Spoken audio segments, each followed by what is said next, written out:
ধূমকেতু সিনেমার ফার্স্ট গান চলে এসেছে গানে গানে। আর এই গানটা মিউজিক দিয়েছে অনুপম রায়, গান গেয়েছে শ্রেয়া ঘোষাল আর অরিজিৎ সিং।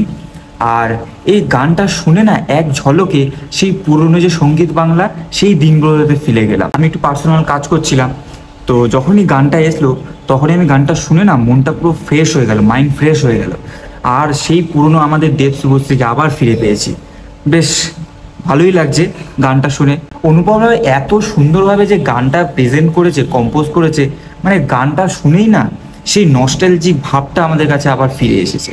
মানে গানটা যতই শুনছি ততই ভালো লাগছে। প্রথম থেকেই যখনই টিজার এসেছে তখন থেকেই গানের যে লাইনগুলো খুবই ভালো লেগেছে।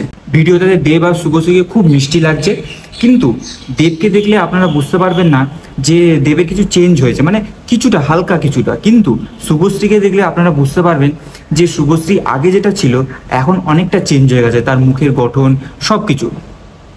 আর যেহেতু এটা অনেক বছর আগে, তা প্রায় 9-10 বছর আগে এটা শ্যুট করা, তো সেই জন্য একটু তো আলাদা লাগবে, কিন্তু দুজনকে খুবই ভালো, মানে মিষ্টি লাগছে।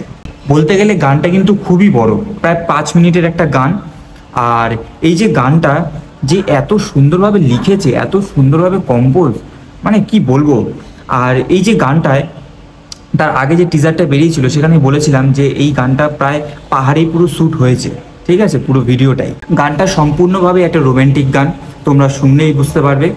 আর বিশেষ করে আমার অরিজিৎ সিংয়ের যে লাইনগুলো, সেই লাইনগুলো বেশি ভালো লেগেছে। আর মানে দেব শুভশ্রীকে পটানোর জন্য চেষ্টা করছে, তো গানটা শেষে শুভশ্রী ঠিকই পটে যাবে। তো সেই একটাই পুরো ঘটনা একটা গানের মধ্যে দেখানো হয়েছে। এই মিউজিক ভিডিওর যে কালার টোন, মানে এই কালার টোনটা খুব চকচকে নয়, আবার খুব গাঢ়ও নয়, একটু মাঝামাঝি সিনেম্যাটিক টাইপের। বেশ ভালোও লাগছে দেখতে পুরোটা। পুরো মিউজিক ভিডিও, পুরো গানটা আমার খুবই ভালো লেগেছে। ওভারঅল এটা বলতে গেলে প্রায় সুপার হিট। আর এরকম রিভিউ পেতে হলে আমাদের এই ভিক্টোরিয়াস ইউটিউব চ্যানেলটিকে সাবস্ক্রাইব করে রেখো।